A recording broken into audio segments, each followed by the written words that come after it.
Tantor Audio, a division of Recorded Books, presents The First Americans, in Pursuit of Archaeology's Greatest Mystery, by James M. Adovasio, with Jake Page. Narrated by Christopher Grove. Overture. Not for the timid of heart. "Damn," I said. The dates hadn't come as a real surprise. We had suspected we were getting into a nasty realm where traction was poor and plenty of archaeologists before me had spun out. But here they were, two apparently firm dates that would completely change my life. Maybe these two facts in front of me, so neatly typewritten, so crisp, so cool, were wrong. I had little reason to think so. Whatever the extent to which I had been steering my career as an archaeologist, it was now about to veer and yaw off into the archaeological badlands. So my first reaction, standing in a 10-foot deep excavation about 35 miles southwest of Pittsburgh, Pennsylvania, was to say out loud, "Damn." It was July 13th, 1974, and I held in my hand a report from an impeccable source, the Radiocarbon Dating Lab at the Smithsonian Institution. Most Americans rightly considered the Smithsonian the very essence of the authentic, and archaeologists all knew it as one of the very best dating facilities then in existence. Even so, I knew perfectly well that once my colleagues got wind of these two dates, they would start throwing verbal rocks at me and my crew. On the piece of paper in my hand were 11 dates, all of them ordinary, unsurprising, nothing to really catch anyone's attention, except for the two that challenged one of American archaeology's most cherished dogmas. The two dates were based on charcoal taken from two fire pits, or hearths, near the very bottom layer of soil and rock that lay on top of the bedrock floor of a large, shallow rock shelter or rock overhang, called Meadowcroft Rock Shelter.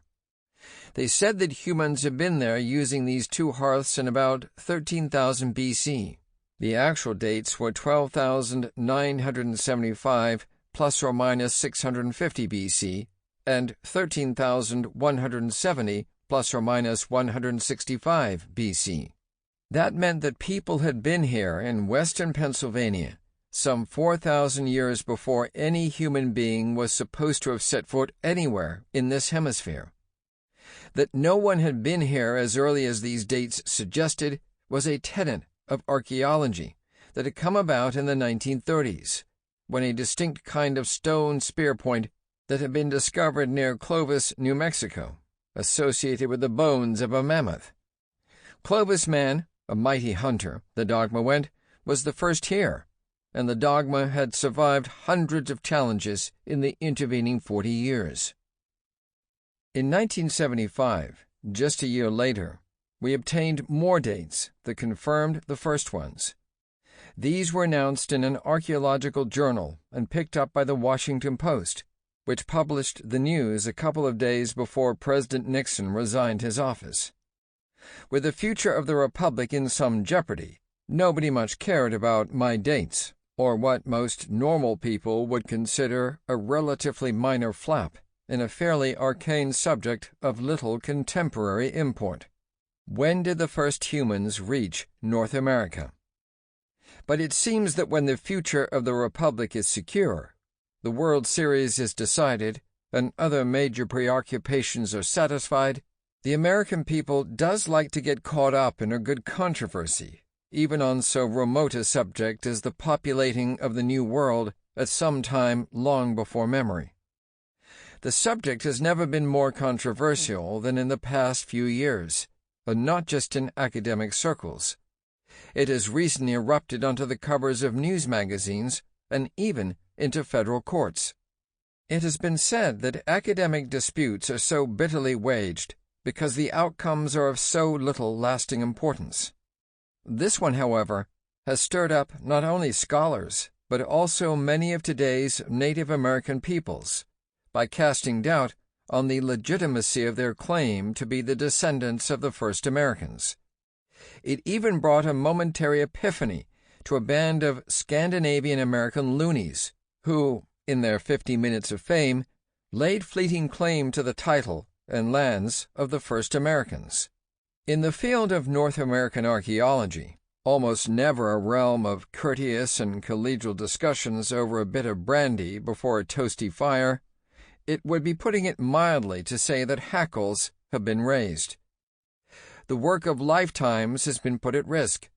Reputations have been damaged. An astounding amount of silliness and even profound stupidity has been taken as serious thought. And always lurking in the background of all the argumentation and gnashing of tenets has been the question of whether the field of archaeology can ever be pursued as a science.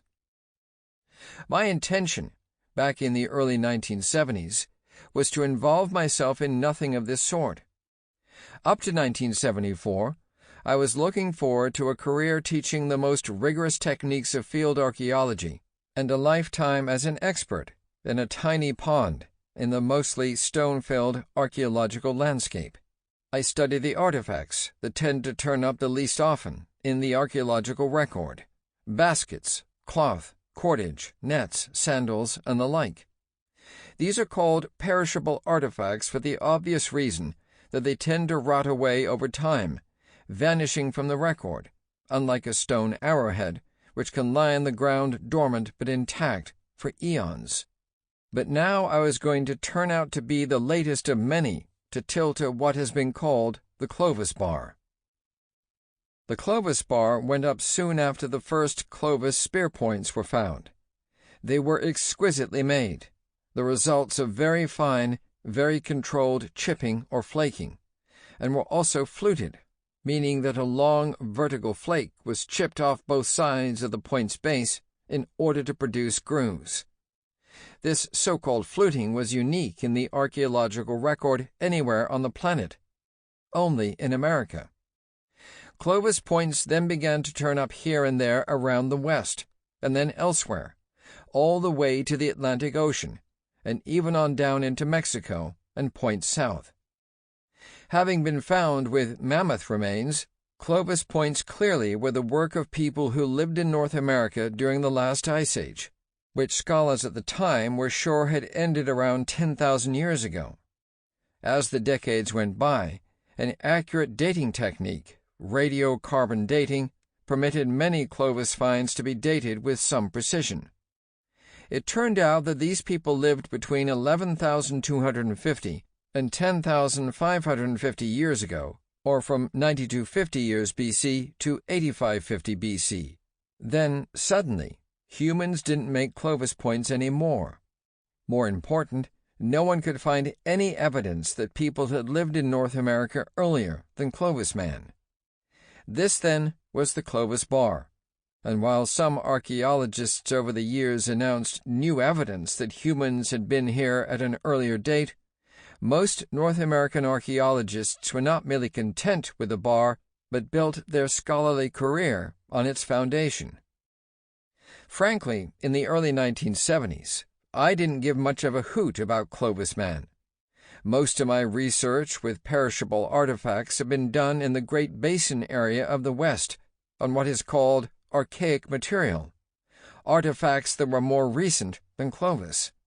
To the extent that I had ever bothered to think about it, I believe the idea that Clovis man had leapt fully armed out of the head of some Siberian Zeus into mid-continent and proceeded to overrun the hemisphere in less than a millennium to be, at best, an oversimplified notion, and at worst, hopelessly naive, if not slightly dumb.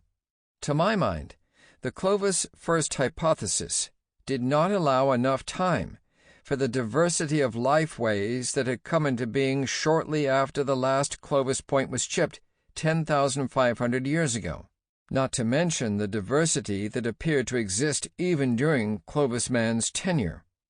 I also knew, from studying the remains of perishable artifacts of early societies, that is to say, the efforts mainly of women, that most of my Clovis-loving colleagues had a phallocentric lithic hang-up.